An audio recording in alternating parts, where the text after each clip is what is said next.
here on CI. Crystal, me here on CI. Did it all summer. Pipes. Right. What's up?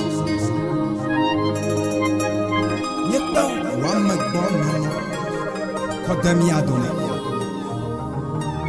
Did it all summer. Oh, Rabba Kandi Handi. Sabra Kantobo Honda. Suki Handi. Jesus. Tell us, you hear. What?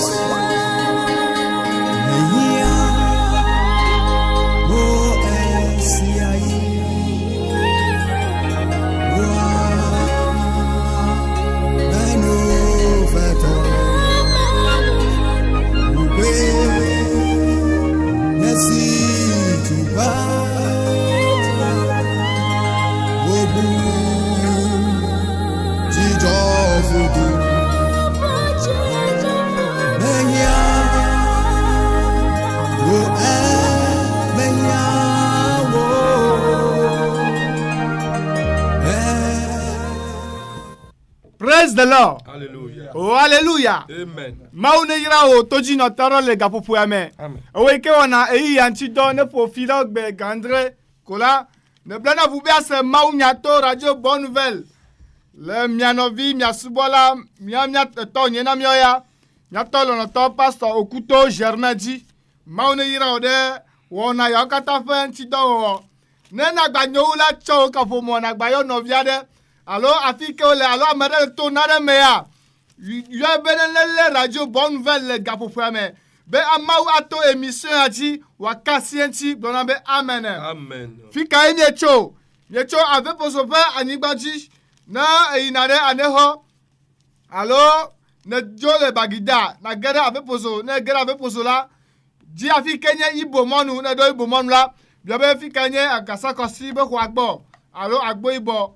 Ne notre pharmacie avec besoin pharmacie là bien avec agboy botase bon ne ve gere ibo monu ya la bien be fi kanye agasa kosibe ho agboma ha ne do agasa kosibe ho agbo la ide ho ameme gbedo ne na so za ne pola nakpo agbado le tefe ma ngro dibe église Jésus prince de la paix temple du salut maune yira obe mi ekpo e ne va subomi mi wo yoyo na bena mi ekpo le duko dome nyambe programme ola cho jora gbe mo fe ame a khona me nene be akpo mo fe me ami ali tatanchi nya dogola ye jora gbe le fe kapo moji zande ala mi la yo fe kapo mo no ye kura ogbela le Jésus prend de la bébé agbado me la me bobo no ne fo gawie ve alo ndipati la nene va kaba na va dogo kle mo fe me ne me va ka ne fo gawie ve gbim va na gavela ndoku chu fe gbedodora e inaji butu me fana ike me katutu nyaglodi gbedodoro no na me kpo to here be na va subo ye fira gbe egba ola gbela ne fo gandre va ina de ganila na se mo fe me men ko le radio bonne nouvelle ye ne va fo gawola zamutoto enoneti no vinya mo ye no nuika afike me alole ni mo nya programme ike le tamno yo bona hiya be mo fu asine gere me la mo ye no be va dogbera ye ma wa gere me no maune yira e ko sira gbela mi e vana va kona sina ji dona akpene mau ne po gandre kle afa va ide gawi de kekle afa kola mi e pana maune yira to hadela programme adele miaji ikenye conférence des foyers mi e le gbefa de mu ichowo ikeje le 27 de ce mois kosira ikegbo kosira de utraben keke blave voir André Liaji mi e wo ye no Café non vieux de Amérique Robert Fomea elle do problème de alors elle nyono ada alors tu ada le to sont de débats problème là kasi benene va se nous serons ma ato nous serons yo mais yo adu jinaya ma 27 onye wa programme couranti benane gapopo adela ne pour gave alors garka bim là nous tie gomme va isere woto mais nous serons assuminira et ma ato mais adu jinami maune yira ne egbona eva de bubu mola chonungo chinanglo mi tofe number o ye pe togo sela 91 58 07 21 91 58 07 21. Yeme Mouva 99 60 14 18. 99 60 14 18. Maune yira otododo. Mia chomon pokpo anama famia. Miata we sama mia dome. Yo, hallelujah. Amen. Oh, praise the Lord. Hallelujah. Yo, maune yira toji no lade ikele toji wetro yabe yaga se maupegbe. Amen. Ta Yehowa mauna yira mi la gboso some. Mauna domi dodeji. Mauna black panami. Miawole doji. Aye miawe bonava doge. Amen. Mie dakpe na mauga jingole jipo. De miame yo kele pepe de muomna nami rena doya beji yila. Mauna yira mi. Amen. Mie dakpe na maude église Jésus. Prince de la Pebevio Katabak Beta. Amede sia de ike chona kpo no bie wo. Kaka so ide kotokwa me wo kotokwa mato. Nene ike ne zanala mauna yirao. Efe yamachi maunti kwa gbedo. Atu na koko. Le Yesu Christo pen kome. Novio. Nenyibe na teza oga. Le nane mea. Enu de ka ike nyo unuo kata. Eyanyibe na za oga de maube donti. Amen. Na fangale maube dome. No poga dem milliard. Eye me ponu ike na cho amado poga. Oko la fe o chome. Ole cho afe o de kan ate plo afe neneme o. Enyo ya. Vanu ike gba nyo so wenyibe. Ele na obe na za oga de maufe donti. Amen. Na za oga de mau nya kakanti. Maufa mede ikenyi maufa me nya tefeto. Chimatoe. Mele doawom na fodo. Mele doawom kobe yakpo gao. Ele doawom gasia game. Ela gbagba jembe. Doya waide jila. Yeraya de lupo de kadena maua. Menyebe jagla le tuagbo. Menyebe jagla le chochi de meo. Vogake ame achwedo kisodu ani. Ena nyatepe beduade. Ele na obe na fangala me bagbeme. Amen. Na fagade maobe doame. Ne doane wa yechi. Oh, praise the Lord. Hallelujah. Hallelujah. Amen. No ya oweni ne makwa anyebe. Ne dra wonu nye ododi. Le kaka jifonu tome. Afike agbagba vlikpe nu ble gao. Ome line wa ble dome. Amen. Amen. Me wasebe amade setonu. Amade ke galesi menyanu ke waso wola. Amade setonu eye o faebe ga de maobe dome. Ta Yehowa mo ne yira mi ame oke la gbagba jem eye mi la si dem doya me to he le maufa me okuto kojo jeme be ministry amena mauna yira mi. Amen. La peto Yesu pen come. Amen. Pastor do only we. Prophet do only we. Amado so gaso le dodami mauna yira mi. La gboso so me. Me wasebe ame oko le nu famla ole neta ye na poto le wedo. Hallelujah.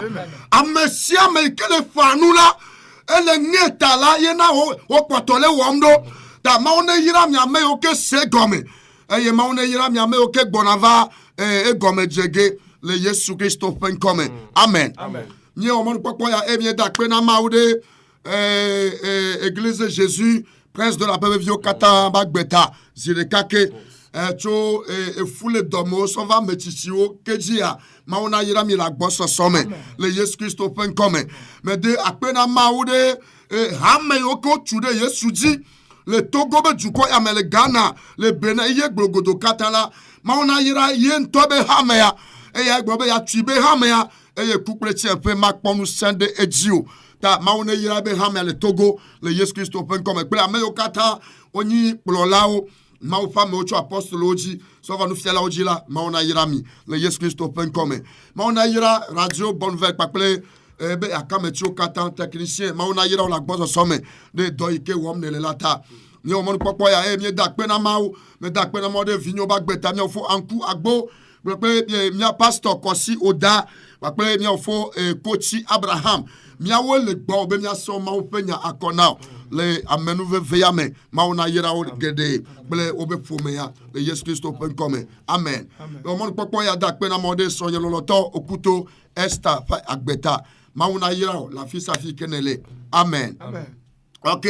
Mieda pena maude miato loloto prophète Philippe akagla pe agbeta mauna ye la fi safi ke ole wode ka pape mi eye mi a dogbeda lolo mi ape mawa lolo nto ao ekeke mi due deji lolo mi ape mawa lolo elolo ekeke mi due deji hallelujah bebe elolo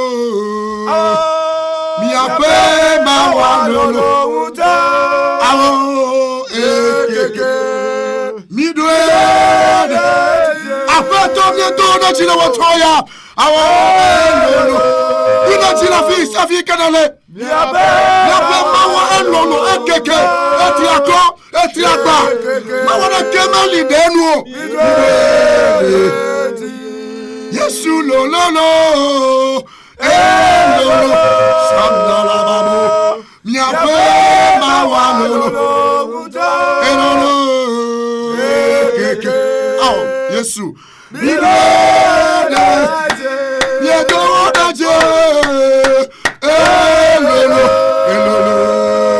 mi ape mawa lolo keke mi do Brino chile huame mebe lolo mi ape mawa lolo mi ape mawa lolo ekeke awo de ye do de chilo elolo mi ape mawa lolo ekeke mi due fika nele ye nele gbe asemo do mawo de ti la fika nele ya elolo mi ape mawa lolo awo ekeke lo mi due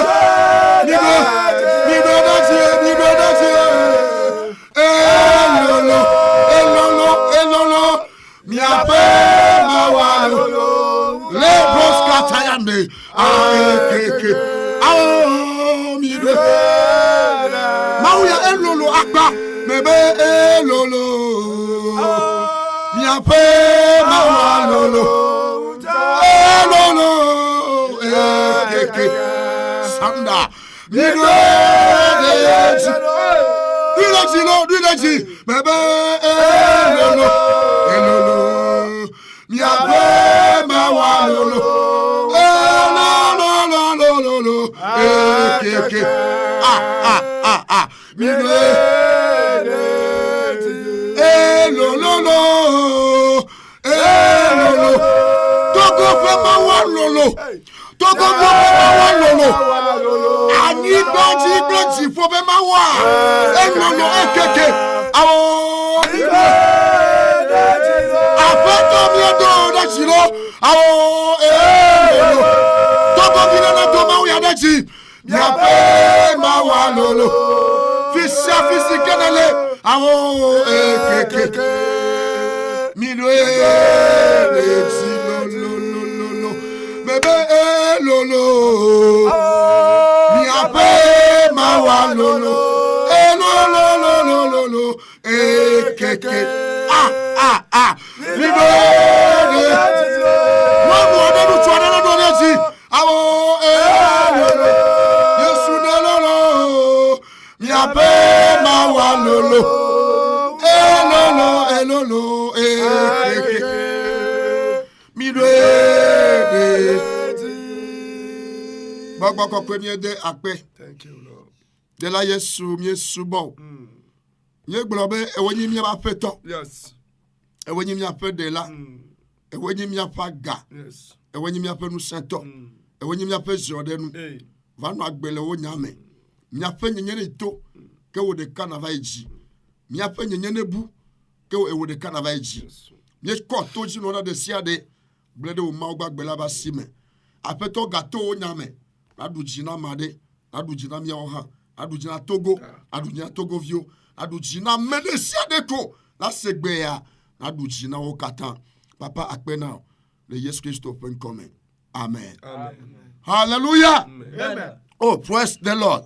Hallelujah. Yo mie ga omonu popo ya eye mie de akpena mao de ewo tojino la pe agbeta wa me ike chona nyame wa me ike wo tati anyuito eye nelena radio bonne nouvelle fida sia fida ne po wetro gadrin be ya se ma wo pe gbeto e ba me semina okuto kojo jeme pe nu yojila ma ona yira be ne wo tati anyuito la peto Yesu Christo pen comme alléluia.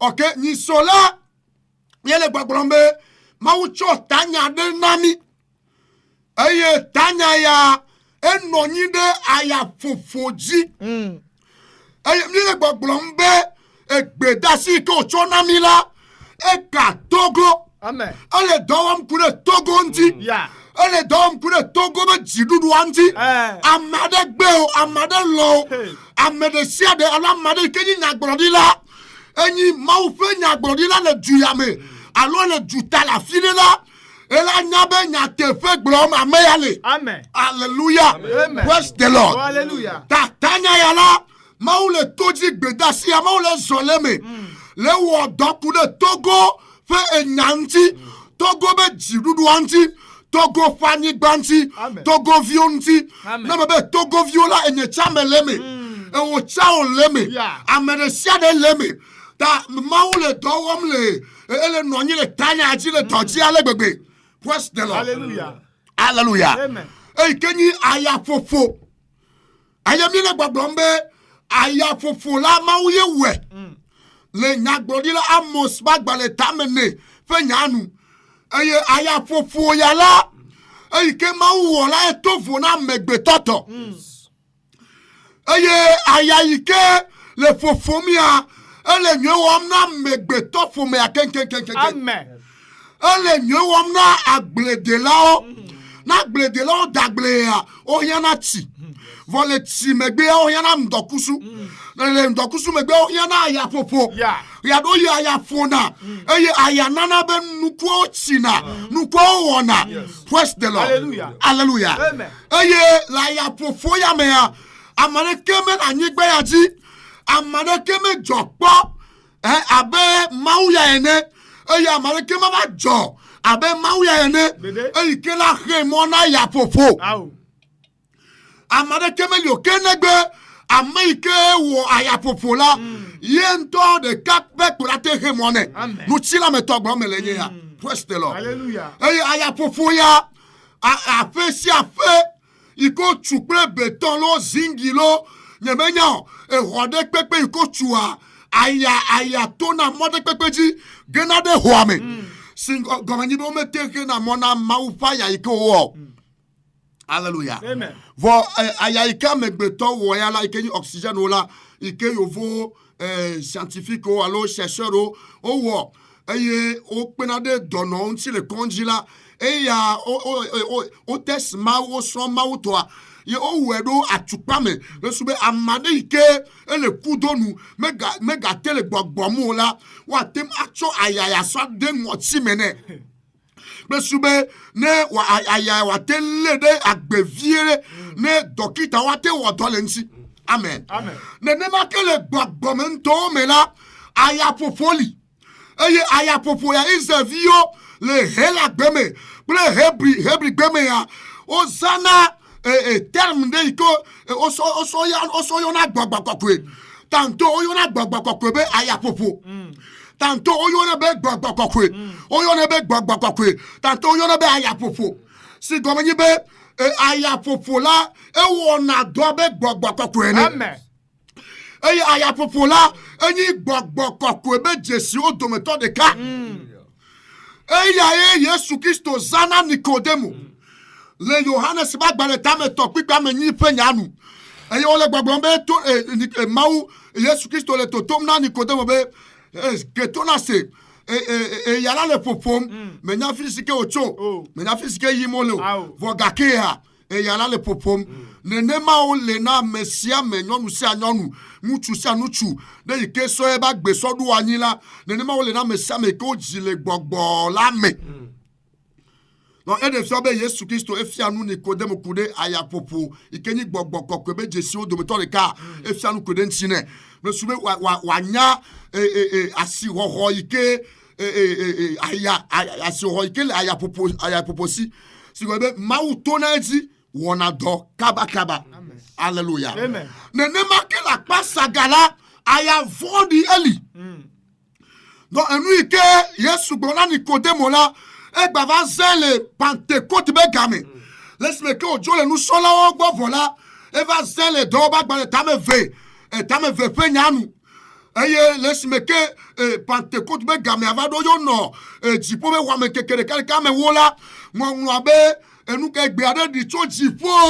abe aya popo ene eye enu gede ojo le roma me eye amelo fa de ka brave la o ho gbogbo kokko ebe chideta o ho gbogbo kokko ebe nyonyuro o fonu pra de yeye o do gbe yo ke o meseu o do ne ameme ni kable to la e va do kable gbe na ameme ni aposo to la e va do aposo gbe enu ike jo le Pentecôte be game hallelujah donc gbogbo kokko wo do to aya popoji enu matamye le gbogbo mbe le apa ya goji la yi aya ni to aya ni to la chona yeho ama ogbo chona jipo aya vodi to akpasaga aya vodi eli aya vodi ma ye fole ametiti amejojo Yob bagbeme Yob enya mejojo vola aya vo fola gbemene egbe aya vo ya agbapoto le fo no poto la ni gbe ti panya be aya vodi la fola gbe ome vo nu de kai kemnya ni be aya voix men non ani da aya voix la va tonate aya voix va fonatagba abale ke o jole mi atogbi Yoba gbeme eye won be aya voix mala e cho gbeji eye o va kaka o va glebe nu kenkenkenkenken voilà si me ke o don ku ebe mauzi laisse me ko tro de bale maunti la mau tro aya voix dia ozu aya nuito amen mais glonia dit le otoji no la de ba gbetabe aya vo ike le popom le wa gbeme ya aya vo di maneto aya ni to le wa gbeme la feto Yesu Kristo ben come aya vo ike le popom le togo be duyame le togo vio wa gbeme ale ike jeunesse le nale ne la aya vo di mama une tuo kata wazu aya ni to ma une gato e ba ya popom ni yame eye wa wo don le togo fe nyanti wa do le togo vionuti wa do le mofa monuti wa do le nonu onuti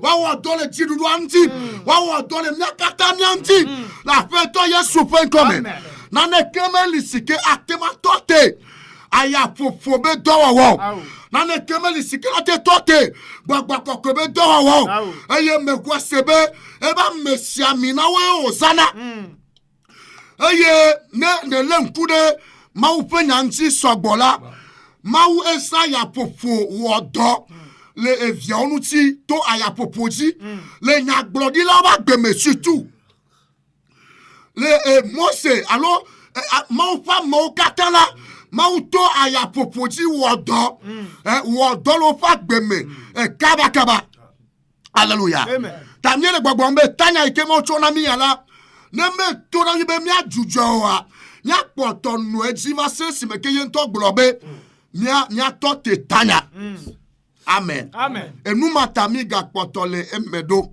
ta Yesu Kristo na yirami amen mile ji e ova cho tanya ni be mau eli pakple mi jo le tanya wa me voilà mi va do tanya bubu me kenyi jinu e wolia yato ikele gbogbombe avec Jésus-Christ de Nazareth tout concourant au bien pour toi amen et nous kata ple Yesu Kristo Nazareth tola et nous kata la aremi vana woya e wo toji no lade file pepe kenele le gbe asemne ma wo dom me ma to na obede e nu ike me tom ne le ya enu sia nu arenyi vana o.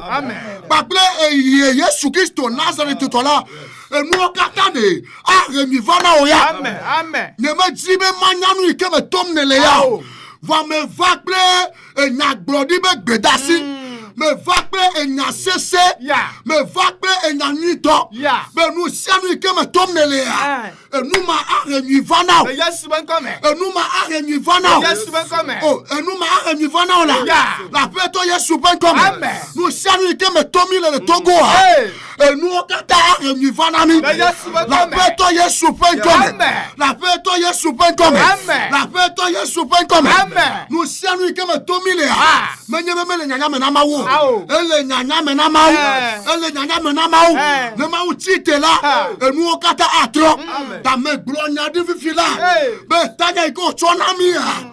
Tanya mane wa dans le Togo nti. Ne wa dans le Togo vionti. Le tuya me le gbeji. La peto Yesu ben comme. E wo ikele do tomi de. Tanya ne wa dans la gbeoji. La peto Yesu ben comme. E nu kata a renui vana e wo ya.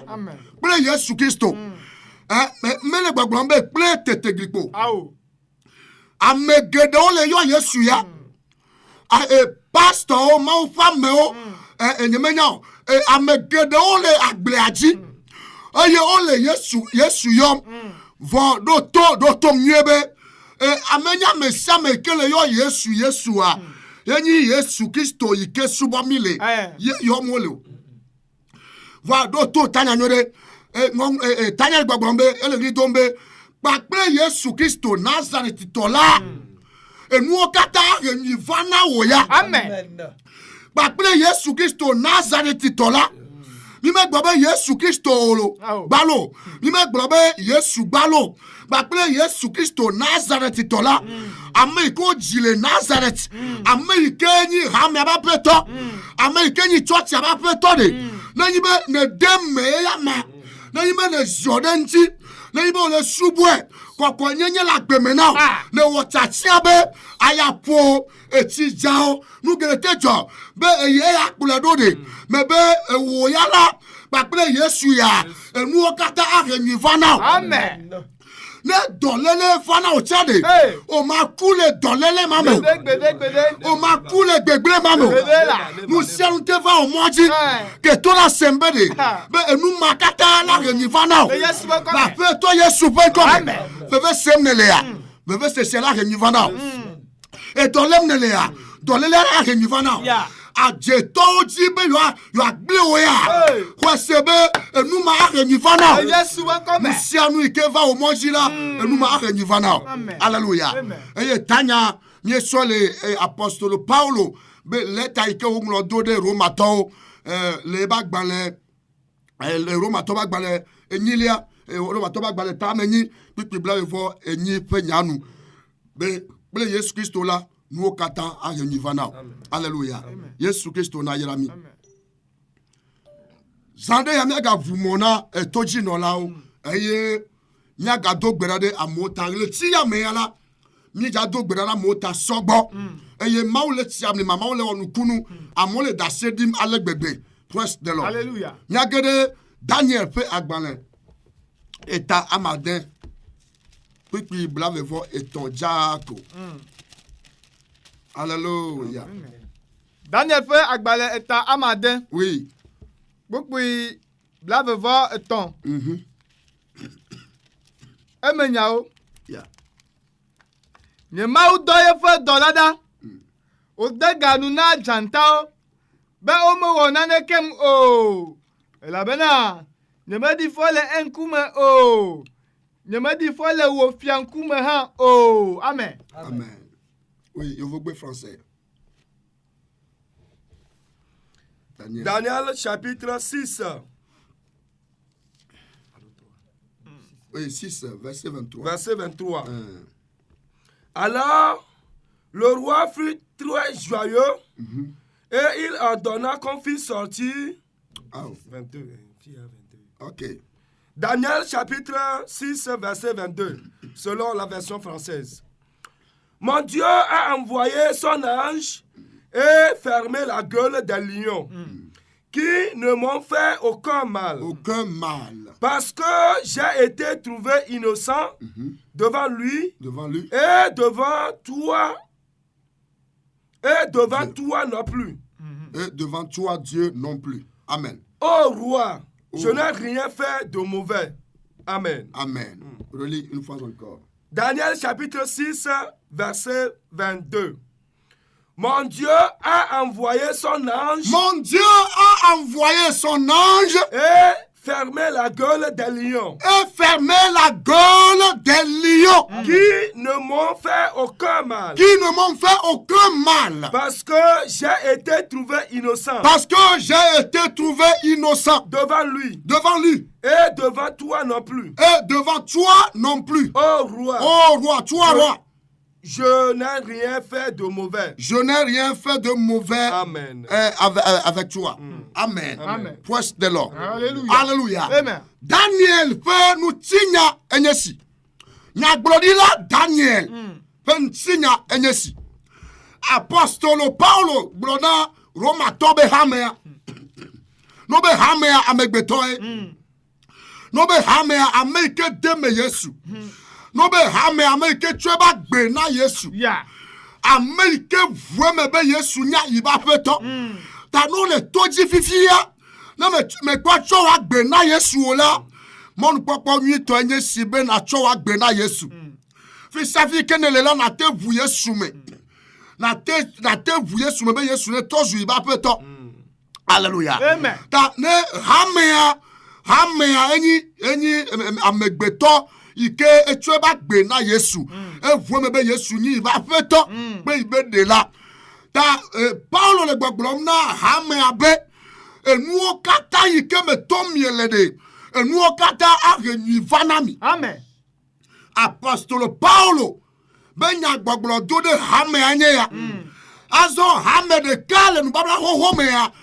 Ko yo benya glodila Daniel. Ebe ntinya nyesi. Eva gede nu me totome. Menyebe ejago. Menyebe edo amesrogbo. Menyebe efifio. Menyebe ewo nu gbegle de keo. Menyebe ewo nane keo. Voa ame jago. Nu de kai kenye lentinya menyibe o de sebe amona de taguna sika nyivilegba. O de sebe amome gado gbeda. Na ma ubu buade keo. Negbe sika nyivilegba ko. Hallelujah. Amen. Praise the Lord. Hallelujah. Eye Daniel le amodome ya. Daniel ya gbebe aje. Yeah. Ima de taguna ati pape. Ima de taguna yo. Ima de taguna tetegripo. Yeah. Ima de taguna togbi zikpio. Ima de taguna asegbagbo. Ima de taguna akunyao. Oh. Ima de taguna mamilegbo. Gbede. Ima de taguna edalegbo. Gbede la. Ima de taguna kundeo. Oh. Ima de taguna jakpao. Oh. Ima de taguna mamio. Ima de taguna mami watao. Ima de taguna jipo nyonu fia. Wow. Ima de taguna sacramento. Oh. Tete o desebe le nyakpimea o desebe na meike egba seya le juamela ekema wale de janta obe dome. Oh. Enuma le jole Togo, enuma le jole Ghana, ele jole Fika, ele jole Benin. Ameyoke ameyoko choba gbena Yesu. Yo le fuma bubuo. Omle no agbe basa. Omle no mako nyenye ba gbe ola. Akobe gbogbo o alo amegbeto eto gbogbo oji e o privé mauvio o privé Christo to le nane onuti. Alléluia. Amen. No ni Christo ton le juya me la fia.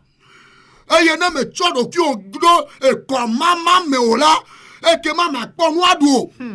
O ma po don le e don fe ganga o. Na me chodo ki o ko de nu gbegbre me ola e ke mama po do fe le gouvernement me o. E ke ma o ma po sikpe na no ni la fille ke jimne le o.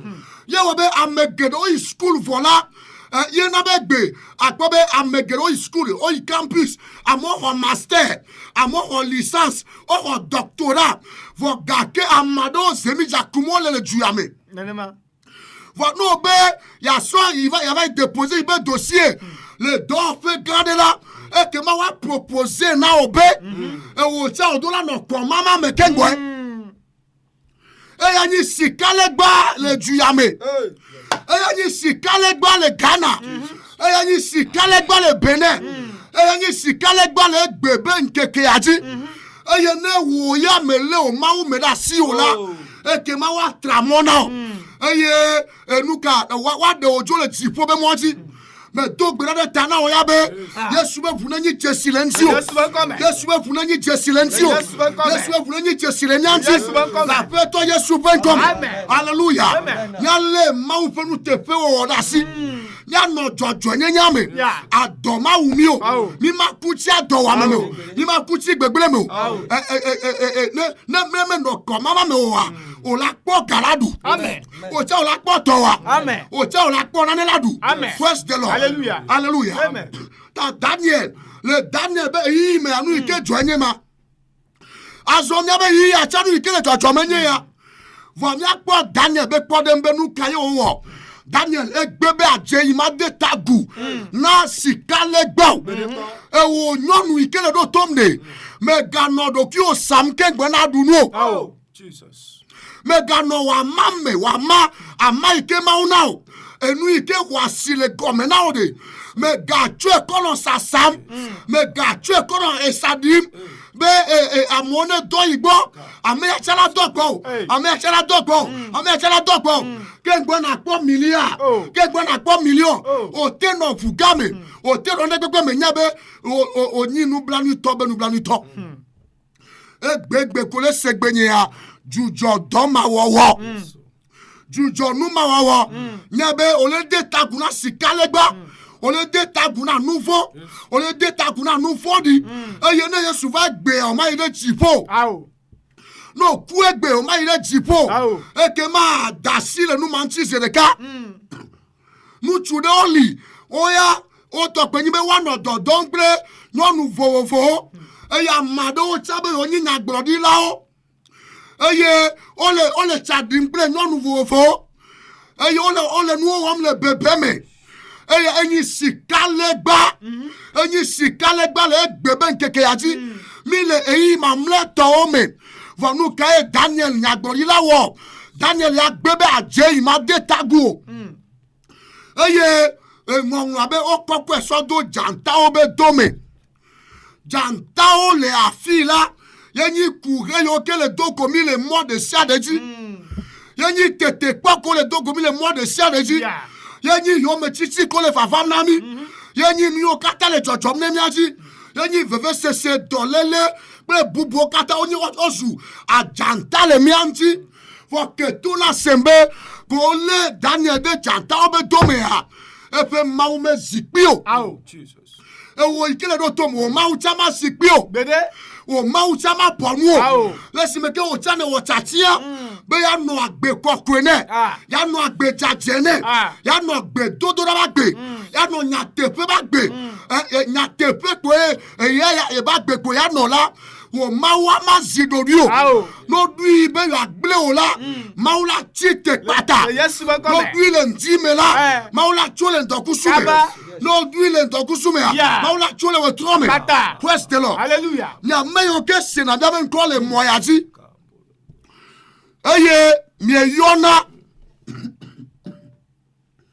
yona ta flache mi yona brona gbe sabe nya o mi amado mi dona mo do de mi mi ngona message o dona da mi menyebe e kafla ta flache menyebe mi le wo ma obe do de photo ta no fa o la jesi mi o do mo from aso to over pe me na mi agbangba praise the Lord Hallelujah. Hallelujah Amen. eva me wasebe etro ya me wasebe me ka to gbova e be to ke na oba pe to mi gbagbo to je gomi amado lila mau be nkuvi le oji menya takaka yo for nya tepe gbomele ame ko nyi gbɔgbɔ me la o nya nu ke gba mele menye ame lolo de ke menye o menye ame tsitsi de ke menye o vɔ ɖevi de kpoe menye praise the Lord Hallelujah. vɔ mi anye be ame yi ke nyi mɔ ƒe ame semina sedede li be mi me gaka sie ŋuti o Yeah. mi ame yiwo ke sena miaƒe mawunyawo eye mi wɔna ɖoɖo badaku ɖe mia ŋuti la mi dzudzɔ nu ma wɔwɔ. Kaba. Ne me le nene o la ayaƒoƒo la mimi o la fi ke le lea ne me le nene o la yehowa la mimi o la fi ke le lea ke nu yi ke na wɔ nyi be wo ya de sɔ wo ga ƒo ɖe toa me sɔ wo ga kpe ɖe mia ŋuti ewɔamega minista sɔdza sɔ ga kpe ɖe mia ŋuti sɔ ga kpe ɖe mia ŋuti miawɔ mawo be toa ne miagblɔ mawo ƒe nya mawo ne wòato me awɔ nu gãwo le duya me. Hallelujah. Amen. Praise the Lord. Hallelujah. Hallelujah. Amen. Eye nu ike wo miele ha la enu le di amule di ode. Mele di mo de. Hallelujah. Ta mawu be mi me gaka si nya me sia mi na nti o. Enu ma tale si me ko le Daniel. So de janta obe to me la, janta obe nya gbo me le nye ya. Mo nwa be Daniel la fue me le gbe ba gbale me. Le Daniel ba gbale ta ma de pipi bla fo e to be nya nu. Ebe nye maula edo be dola o doda Yeah. eye o de ganu na janta o hallelujah Amen. o de ganu na janta o Yeah. eye o me wo voade kemu Ao. o me nu fule la mena mo Ao. o me gba fu na mo Ao. o me wo voade kemu Ao. oh praise the Lord Hallelujah. hallelujah Amen. eye sede de vava ebe efiobe eso egbeji ya Daniel pe ma uye mi asubo Amen. eye tete o kɔkɔ ebe futɔ sɔ de edoa me eye me wase be janta o vuvu o kenkenkenkenken me gbolo nya di de wa gbedzi be ajanta yo kata o dzi be ya vuvu alo nu yi ke me o le o sɔ do a ajanta o be do me dɔlele ƒe do me kanse be do me enyadzɔla me dzi be do me afɔku be do me gbegble ƒe do me a mawu ne to eƒe dɔlawo do ɖa Yeah. eye woade ganu na janta mawo woade ganu na janta mawo woade ganu na janta mawo le aƒetɔ Yesu ƒe ŋkɔme Amen. eye wo ya na dogo le toma me le Kaba. aƒetɔ Yesu ƒe ŋkɔme Amen. megblɔ nya ɖi fifi la yi be afi yi ke le afi yi ke woda wo ɖoa mawo be asi ne ɖe wo to le me Yeah. mawo be asi ne ɖe wo to le me Yeah. mawo be asi ne ɖe wo to le me enuwo katã ɖe ne ʋe nyui va na wo ya Yesu be kɔme. o kɔkɔ Daniel sɔ de jantawo be dome vɔ gake enyuie wo he va nɛ Amen. nutsi kɔkɔe wo he va nɛ Amen. dodoɖedzi wo he va nɛ Amen. promotion wo he va nɛ Amen. egakpɔkpɔ wo he va nɛ Amen. nutsi kɔkɔe wo he va nɛ Amen. lãmesẽ wo he va nɛ Amen. ewo hã Hey. ɖe onumetoto katã ne he nyui va na o Amen. le aƒetɔ Yesu Kristo ƒe ŋkɔme Amen. o yra mi Amen. o yra mi Amen. mekpe Togo dukɔa hena conférence des foyers a le 27 de ce mois kɔsi eyame le me eyi ke gbɔna ɖa 27 a nane mia dogo 13h kpe kɔsi la gbekpoa mi dogo le agbadɔ me Yesu Kristo na yra mi mi sɔ miaga ye dzi ne mawu de mɔ o yra mi na yɔ mi le radio Bonne Nouvelle 96 11 40 40 96 11 40 40 96 11 40 40 no yɔ kpɔa nagblɔ be mawu ƒe ame kple Yesu Kristo la enuwo katã ne ʋe nyui va nam Amen. amen kple Yesu Kristo la mawu dɔlawo ne de ganu na jantawo kple Yesu la enuwo katã ne ʋe nyui va Amen. amen meka nu yi ke me tom ne le o Allô? oui hello ame gbãtɔ Non, oui. Bonsoir, papa. ya Soyez béni au nom de Jésus. parlez-moi à vous J'avais un seigneur de voir, c'est commando, et il y a une de l'eau, mais il y a pour finir, il y avait toi, mais voilà, il va aller au bout, il y a le côté, et puis là, on se coupe, madame, ok yɔ fɔ kɔn be emɔdzi mi le ta il m'a dit, là, mais à tout bout, là. ok me de ku ne no wa na yɔ mi le kagodo eye mia li tatanti me fonu be nuwo katã ne ke nyi va na o Yesu ƒe ŋkɔme amen oui hello Allô, papa. Oui. Non, mais il a mis. ne yira o tsa Allô, papa. metɔ Allô, papa. Oh. Allô, papa. ok Radio Moulekbo. radio mu le Allô, gbɔ papa. radio ne nɔ gbɔ ne nyi be o le yɔ radio ne nɔ gbɔ alo adɔ yi le radio agbɔ vi ɖe Oui, hello? 96 11 40 40. Oui, hello? Hello. Yeah. Papa Mdogberon. Mi Hogbenalo. Donc, Maonedoka, Léon Beno, Amen. Maune dega ajantao benu. Yeah, ajantao. Eye wo ya na kwa jirudu. Amen. Amen. Okay, amebune gere kame. Na gbobe no kata na ke nivana. No koko so de dolele be do me hala ke nivana. Amen. Oui, hello? Hello. Oui, hello? Amen. Ah, même le Seigneur ben konyo. You know doye le radio agbo vide afi mi yo. No gbe ya yo para gbo be enu kata pe le so no kata ne ke nivana yi. Nu siam ni ke mo kokko so dola a ke nivana. Dolele menele afanu du me ya. Nu sianu a ke niva. Toge mde pepe ikeme Togo, ple Togo vio le tola a ke niva na Togo, ple Togo vio kata. Oui, hello? 96 11 40 40. 96 11 40 40.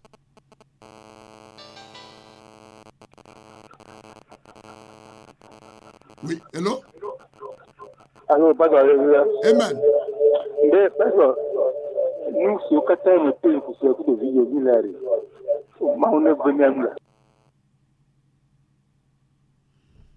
Ok, oh, papa Jibe, ayom le kagodo. Oui, amebune gere kame. Et nous kata ne ke mivana mila, nous kata. No sac beto cha a renivana. Amen. Ha. Na jeto chohala a renivana. Amen. Allô? No do, oui, hello? Allô? Meto. Papa ma wira olo. Oyi ochala.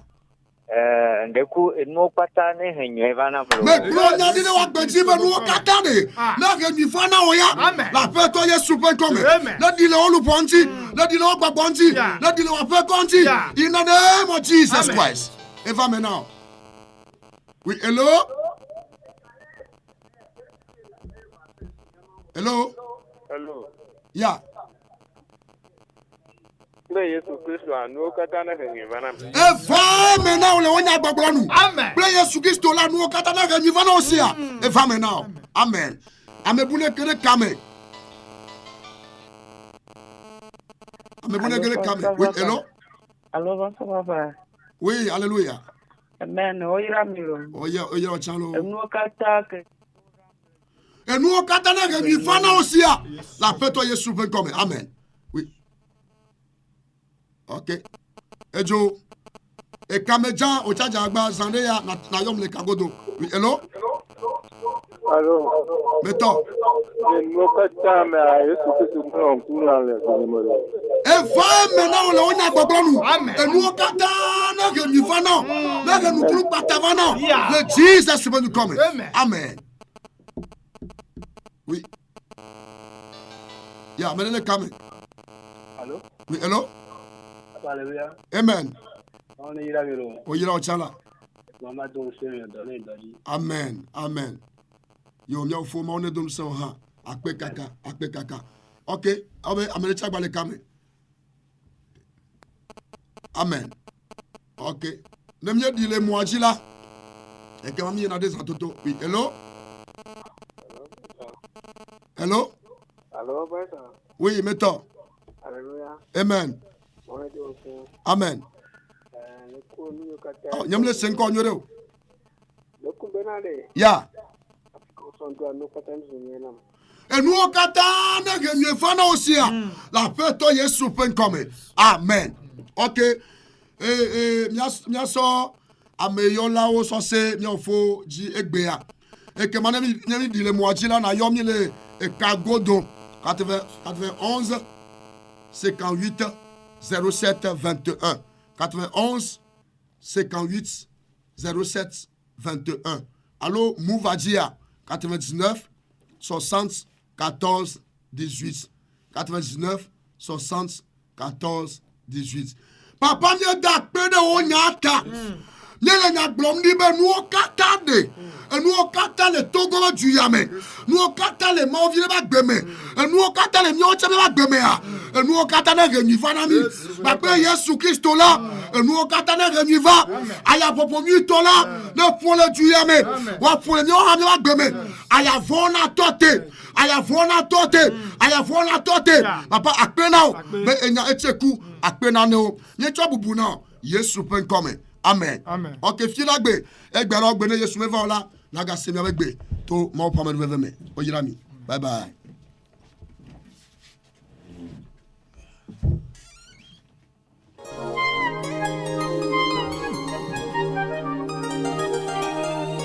Cash.